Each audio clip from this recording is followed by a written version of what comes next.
sa sobrang pinag-uusapan talaga at sikat na sikat si Janine Gutierrez, halos araw-araw viral ang aktres.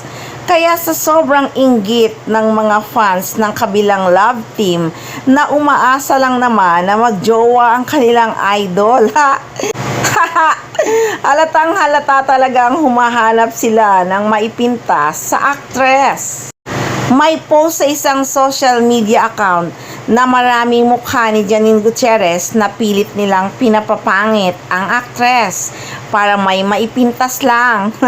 Mga stolen shot na syempre pipilitin nilang papangitin si Janine para nga naman may masabi lang sila kay Janine Gutierrez. Nagbabardagulan kasi sa social media si Tas Mayumi at isang fans ni Janine Gutierrez. Ayon nga kasi sa post, gusto mo ikalat ko to sa page ng TC Candles sa mukha-mukha ng idol mo, tong mga puro photoshoot edited, photos ng idol mo puro retoke, nagmukha lang sexy at makinis. Gusto mo ba? Sabihin mo lang, nag-uumpisa ka na naman, di ka tumitigil eh. Masakit bang ma-real talk?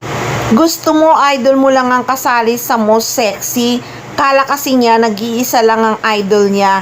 Daming representative sa Philippines, di lang ang idol mo. Siya nga.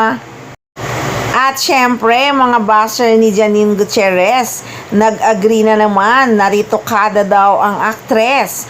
Comment nila, wow, sexiest woman alive by Esquire Philippines, super ritokada. Dagdag pa ng isa, o diba ritokada si Janine? At hindi pa rin siya nakontento at nasiyahan. Nag-post pa siya ng isang picture ni Janine Gutierrez na batang-bata pa ang aktres. Sabi niya, Renese May Cruz, ito pa I forgot to post, idol mo parang nilupot LBM ba? Di pa yata napurga that time ng Combantrin. Alam nyo, kahit anong gawin yung papangit kay Janine Gutierrez, simula ng pagkabata na subaybayan na ang ganda ng mukha ng aktres. May nalalaman pa talagang parang hindi na purga ng Combantrin. Sila nga itong mukhang hindi na purga ng Combantrin eh. Mga mukhang igit pa. Kahit nung nasa GMA pa si Janine Gutierrez, marami na talagang pumupuri sa ganda ng mukha ng aktres.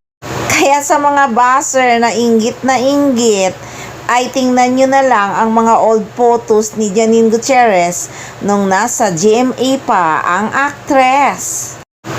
E di i-boycott nyo kaya yung pumili kay Janine Gutierrez na isa siya sa pinakamagandang mukha sa buong mundo at yung Esquire Philippines. Ito talaga mga bitter na buzzer na ito. Sila yata ang hindi napainom ng Combantrin. Malupit mamintas eh, mga mukhang igit naman. Ay, ambot.